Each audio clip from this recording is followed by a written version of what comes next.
Welcome to the 700 Club. On the 35th day of the government shutdown, President Trump is signaling he might be ready for a deal. And Senate leaders are finally talking to one another about how to end the crisis. Still, 800,000 federal employees will miss another paycheck today. And with Nancy Pelosi opposing any funds for a border wall, the president may be one step closer to declaring a national emergency. Gary Lane reports. After two government funding bills fell short of the votes needed in the Senate, President Trump said he might agree to reopen the government if Congress inches closer to his position. They pay a sort of a prorated down payment for the wall. House Speaker Nancy Pelosi rejected that idea just moments after the president announced it. That is not a reasonable agreement between the senators.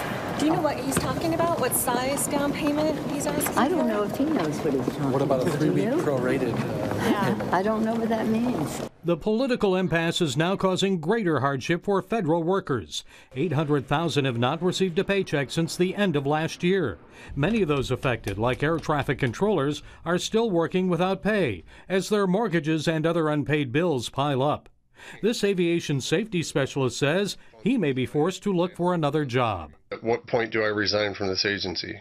I can't continue to afford to fund my family out of my savings and continue to pay for myself to go to work. One positive sign, Senate Majority Leader Mitch McConnell is now talking with Minority Leader Chuck Schumer. Both are hoping to find a way to reopen the government.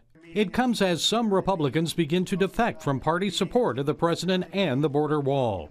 The Hill reports some frustrated Republicans told Vice President Pence the president needs to end the shutdown as soon as possible.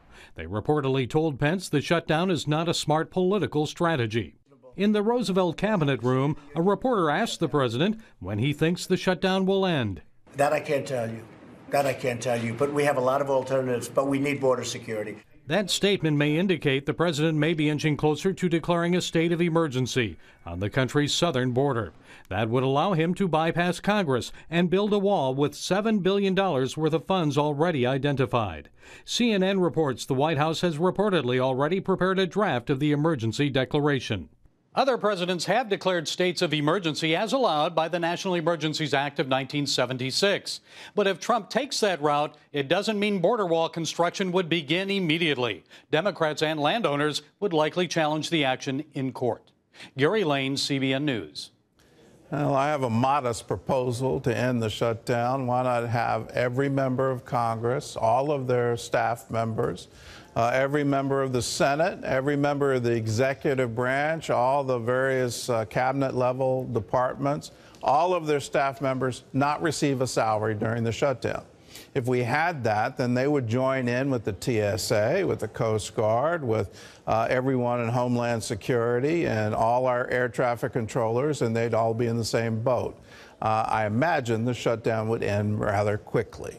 In other news, special counsel Robert Mueller has indicted one of President Trump's campaign advisors. John Jessup has more on that story from our CBN News Bureau in Washington. John? That's right, Gordon. Authorities arrested Roger Stone at his home in Florida this morning. He faces charges of witness tampering, obstruction, and making false statements, among others. The arrest is in connection with his interactions related to hacked emails released by WikiLeaks. The emails were stolen from Hillary Clinton's campaign chairman, John Podesta, and made public in the weeks prior to Clinton's defeat.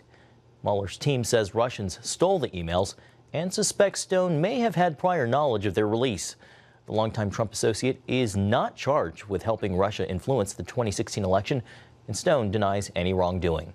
Well, Christians in Venezuela are taking up the fight for the country's future in prayer. Evangelicals are rallying and praying for their nation, asking God to bring peace and return Venezuela to democracy. Meanwhile, interim President Juan Guaido says he would consider granting amnesty to President Nicolas Maduro and his allies if they help return the country to constitutional order. Guaido is backed by the United States and Venezuela's National Assembly, who say Maduro stole the recent election. President Maduro claims he's the rightfully elected leader of Venezuela and shows no signs of giving up power.